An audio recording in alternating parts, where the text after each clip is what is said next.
Good morning guys! Ako nga pala si Ate Il. Sabado nga pala ngayon. The usual na ginagawa, maglalakad muna kami. Samahan niyo kami guys. Positive nga pala ang temperature ngayon. Kaya medyo manibis lang aming sinuot. Nag-short lang kami pero may leggings na kasama sa loob. Para safe at hindi ginawin sakaling magbago ang temperature.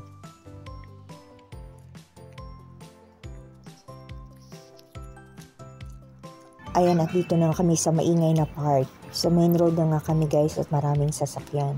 At ayan na nga guys, mainit na nga talaga ang weather.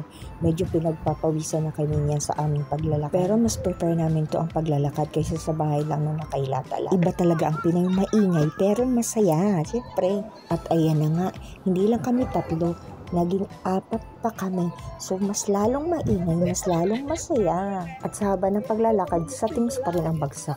Ayan na nga at napatiktok pa, syempre. Kasama sa buhay namin yun. Kaso lang yung nagbibideo, parang pinagtripan kami. Diba? Ang likot-likot, ang ulo-ulo. Ayun, nadismaya na tuloy. Ang kukulit lang talaga, no? Ayun ako. At syempre, Pinoy, hindi mawawala ang picture. Yun lang. Thank you sa pagsama, guys. God bless.